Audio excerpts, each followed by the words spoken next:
Hallo graad 4's en baie welkom. Is julle reg om julle breine 'n bietjie te oefen? Vandag doen ons 'n super lekker vasvraag oor vervoer in die lug.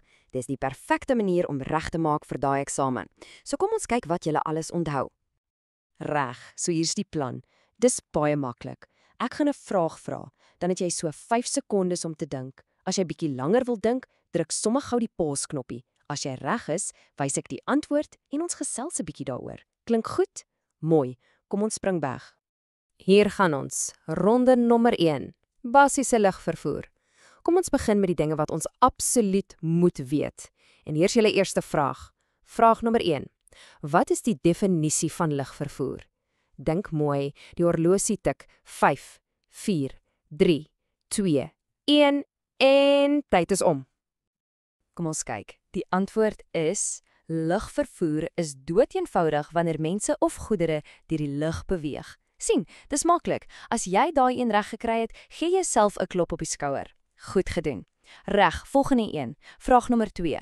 Kan jy die 4 hooftipes lugvervoer onthou wat ons geleer het? Probeer al 4 kry. Ek gee jou 'n oomblik.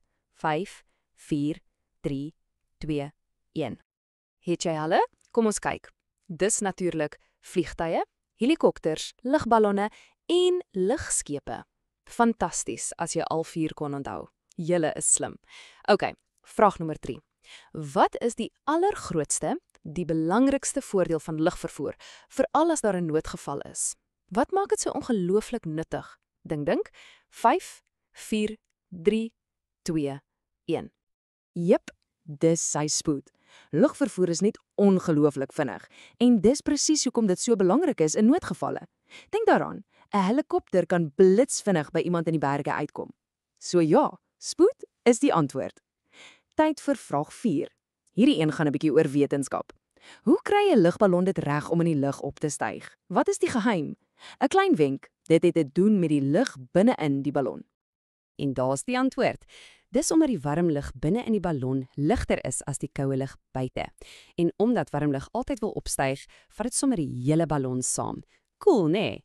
Fantastiese werk as jy dit geweet het. OK, laaste vraag vir ronde 1. Vraag 5. Wat is nou eintlik die verskil tussen 'n lugballon en 'n lugskip? Jy weet daai ding wat ons 'n blimp noem. Hulle lyk mos amper dieselfde, maar hulle is nie. Reg, kykie, die verskil is eintlik nogal groot. 'n Lugballon gebruik warm lug, maar hy het geen engines nie. So, hy gaan basies net waar die wind hom waai. Jy kan hom glad nie stuur nie. Maar 'n lugskip, hy gebruik 'n gas genaamd helium en baie belangrik, hy het engines en skroewe. Dit beteken 'n vlieënier kan hom stuur, net soos 'n vliegtyg. Goed so as jy daai verskil geken het. Julle doen briljant. Ronde 1 is verby. Is julle reg vir ronde 2?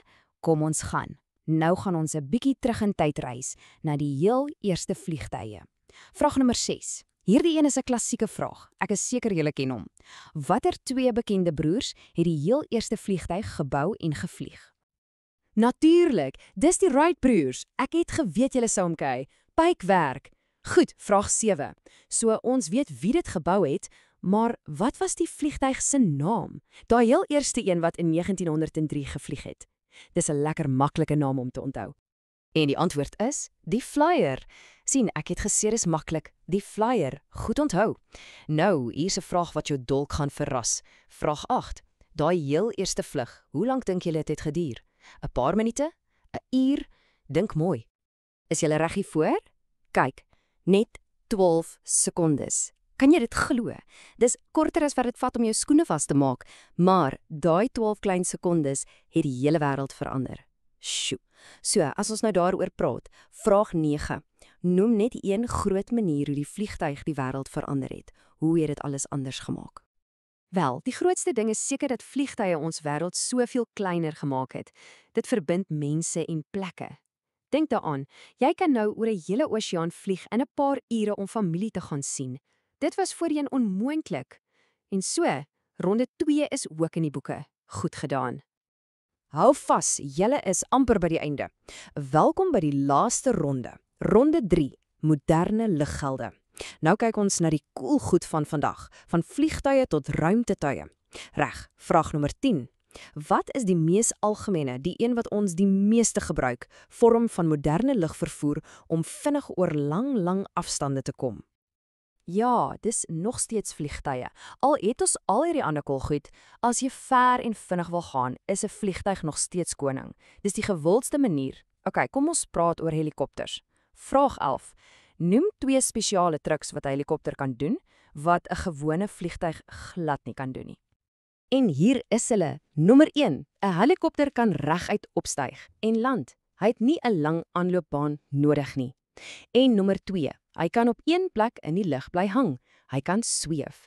Dis kom hulle so beland is vir reddingswerk. Hulle kan mense van geboue of uit die see optel waar 'n vliegtyg nooit sal kan land nie. Reg. Vraag 12. Hierdie een is vir die dapper mense.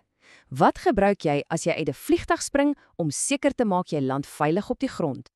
Jy gebruik 'n valskerm natuurlik. Hierdie ongelooflike stuk lap vang die wind en laat jou saggies en veilig afsweef aarde toe. En hier is ons, die heel laaste vraag, nommer 13. Dis 'n dubbele vraag, so luister mooi. Eerstens, watter spesiale voertuig gebruik ons om die ruimte in te reis? En tweedens, watter sending was die eerste om op die maan te land? Reg, het jy albei dele. Die voertuig is 'n ruimtetuig en die sending wat geskiedenis gemaak het, was Apollo 11. Hulle was die heel eerstes om op die maan te loop. Wat 'n ongelooflike oomblik.